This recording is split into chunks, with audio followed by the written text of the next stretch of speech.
Hey guys, Cody with CJC Off-Road, and today we're going to be doing a very quick video on which Carli suspension steering stabilizer is best for your 2008 and up Ford Super Duty pickup. Now from the outset, steering stabilizer essentially is a shock that is attached to your steering linkage, mounts at your frame, mounts to the steering linkage. The truck actually comes from one factory if you've never noticed or crawled underneath the front of your truck. It's actually up there, and the goal of that is that the shock will absorb hits that your tires feel on the solid axle truck and reduce steering wheel feedback, reduce wobbles, all kinds of issues like that. The shock is supposed to absorb those. However, that shock is essentially barely enough for your stock tires. There's even recalls because the factory unit has been so subpar. That is why the aftermarket industry has come up with better solutions. Why the Carli suspension stabilizer is better than every other option on the market is essentially due to the tuning in the stabilizer. A lot of manufacturers use off-the-shelf shocks from manufacturer XYZ, pair it with their system, and call it their steering stabilizer.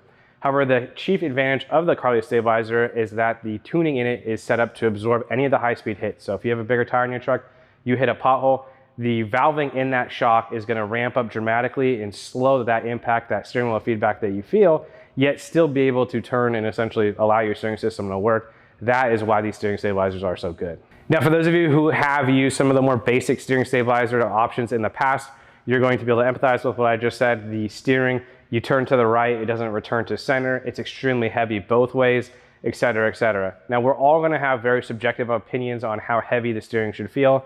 Those of you who have only driven the newer Super Duty trucks, you're actually going to have an opinion that's very different because those trucks have such a gentle steering feel compared to those with the older trucks that had such a heavy steering feel. So again, this is going to be very subjective, but at the end of the day, both the Carli high and low mount steering stabilizer, they're going to help slow down those high speed hits that your wheels and tires take, transfer less of that motion into your steering wheel, and also keep the truck tracking straight down the road. Now, what about these steering stabilizers keeps the truck tracking straight down the road? It's going to be the nitrogen charge, and that is actually how we're going to pick essentially which steering stabilizer we're going to go with. Now, from the jump, if you're going to be running 48-inch tires, 38s, 37s, or just want the utmost control in the front end of the truck, you're going to want to run the Carli True Dual setup. So that's going to include the high mount stabilizer, which pushes towards the driver's side of the truck, and then the low mount steering stabilizer, which pushes towards the passenger side of the truck. It's again going to be fully adjustable based on the nitrogen pressure, which we'll get into a little bit later. And also intentionally, it's not a setup for showing off two shocks, right? You're only going to see the one shock down below, the one high mount stabilizer is hidden.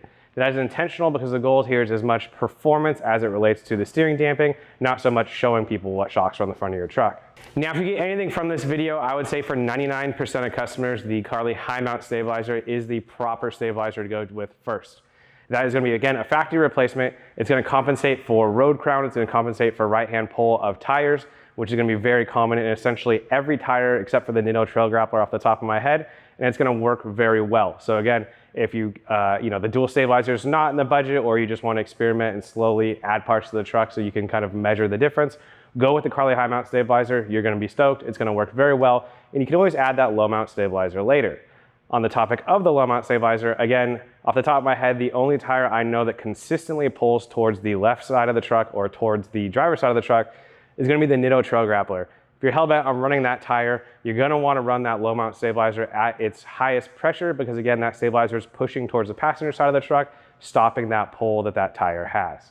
Also, on the topic of the low mount, the reason it does cost what it does is because you're also going to get the Carli suspension fabricated diff guard. That is a 3/16-inch steel box differential guard. So for those of you who are planning on using the truck off highway, you're probably going to want to buy that anyway. So you're already kind of halfway there to mounting that stabilizer. And you're also going to get a CNC aluminum clamp on the tie rod side.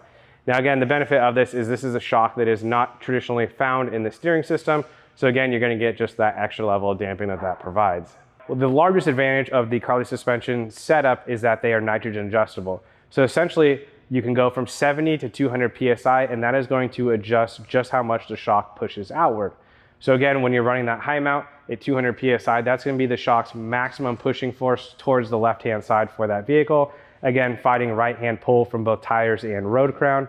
Or when you put a low mount stabilizer at 200 PSI, that's going to be pushing hard to the right, again, counteracting that left-hand pull that you might experience with certain tire models. Now, one thing I do want to note really quick, it is very important that you're using the proper nitrogen tools when checking this pressure and or adding it. A tire gauge will not work. You put a tire gauge up to one of these shocks, you're going to let out all the nitrogen almost immediately. The chamber is very small, so you do want to make sure you're using a proper gauge. We sell them on our website. They're on Amazon. They can be found in a ton of places. It's just called a no-loss gauge. Now, if you're watching this video and you're very confused because you don't have a single pull either way, truck tracks straight down the road, but you're just getting a little bit too much steering wheel feedback, that is where the adjustability in either of these stabilizers is going to come in very handy.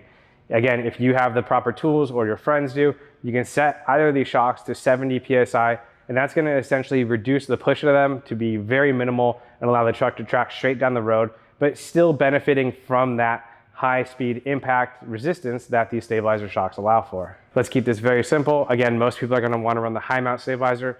Take it out of the box, mount it on the truck. Do not let any nitrogen pressure out. Don't put your tire gauge to it. Mount it, run it. Again, you're probably going to be happy.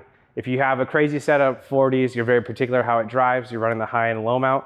A very good starting point, I would say, would be 100 PSI in the high and low stabilizer. Again, using proper equipment to dictate that pressure number.